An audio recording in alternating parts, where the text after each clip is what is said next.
வணக்கம். வாங்க, இன்றைக்கி அம்மா குக்கிங்கில் செட்டிநாடு சிக்கன் குழம்பு தாங்க. வாங்க எப்படி செய்யறதுன்னு பார்க்கலாம். இந்த குழம்பு பார்த்திங்கன்னா இட்லி, தோசை, சப்பாத்தி, சுட சுட சாதம் எல்லாத்துக்கும் நல்லாயிருக்கும். வாங்க இது எப்படி செய்கிறதுன்னு நம்ம வீடியோக்குள்ளே போய் பார்க்கலாம். சட்டி வச்சுருக்கேங்க. இதில் எண்ணெயை ஊற்றி கடுகு போட்டுக்கலாம். கடுகு நல்லா பொரியட்டும். கருவேப்பிலை போட்டுக்கலாம். கருவேப்பிலையும் நல்லா பொரியட்டும். நம்ம கட் பண்ணி வச்சுருக்க வெங்காயத்தை போட்டுக்கலாம். நான் பெரிய வெங்காயம் தான் போட்டிருக்கேன். சின்ன வெங்காயம் போட்டிங்கன்னா இன்னும் நல்லா டேஸ்ட்டாக இருக்கும். வீட்டில் சின்ன வெங்காயம் இல்லை, அதனால் நான் பெரிய வெங்காயம் போட்டிருக்கேன். கொஞ்சமாக உப்பு போட்டிங்கன்னா வெங்காயம் சீக்கிரமாக நல்லா வதங்கும்.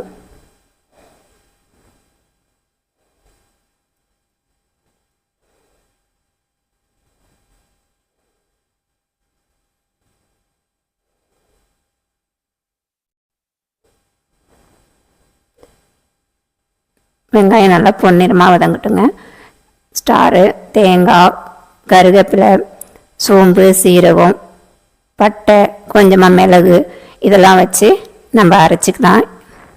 இது வீடியோ எடுக்கும்போது கட் ஆகிடுச்சிங்க, அதனால தான் நான் இப்போ சொல்கிறேன். இது கூட கொஞ்சம் 1 ஸ்பூன் அளவுக்கு மல்லி,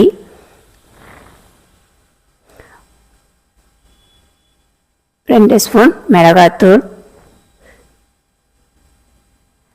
1/2 ஸ்பூன் மஞ்சத்தூள்,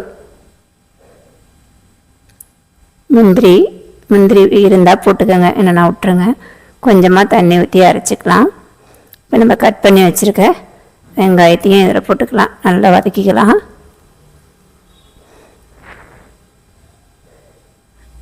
நல்லா வதங்கிருச்சு.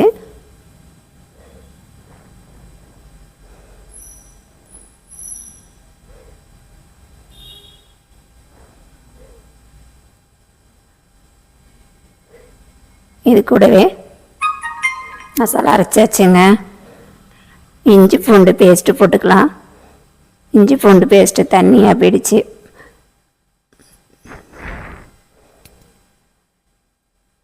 அதையும் பச்சை வாசனை போகிற வரைக்கும் நல்லா வதக்கிக்கலாம்.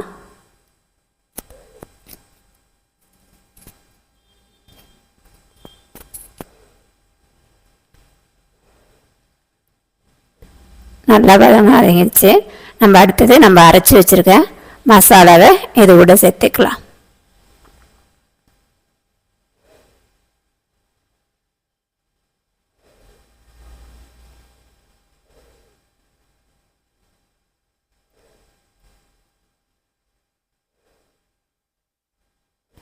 இதுக்கு தேவையான அளவு நம்ம தண்ணி ஊற்றிக்கலாம்.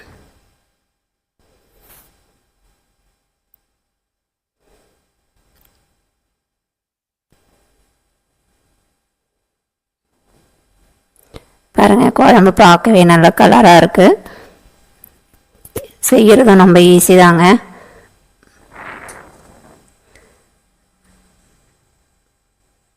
ரெண்டு ஸ்பூன் தயிர் போட்டுக்கலாம்.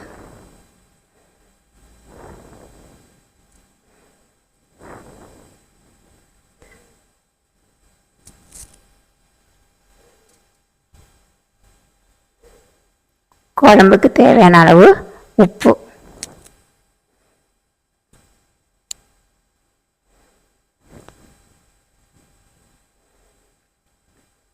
நம்ம கழுவி க்ளீன் பண்ணி வச்சுருக்க சிக்கனையும் இது கூட சேர்த்துக்கலாம்.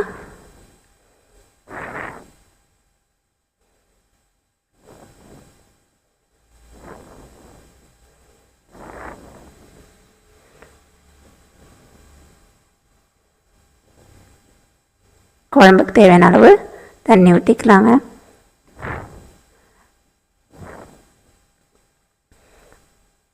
இது மூடி போட்டு வேக விட்டுக்கலாம்.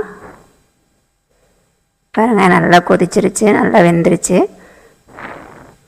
மேலே கொத்தமல்லி தூவி விட்டு இறக்கணும்னா அருமையான செட்டிநாடு சிக்கன் குழம்பு ரெடி. இது பார்த்திங்கன்னா இட்லி, தோசை, சப்பாத்தி, சாதம், சுட சுட சாதம் நான் வச்சு சாப்பிட்லாம், செமையாக இருக்கும். வீடியோ பிடிச்சிருந்தா லைக் பண்ணுங்கள், ஷேர் பண்ணுங்கள்.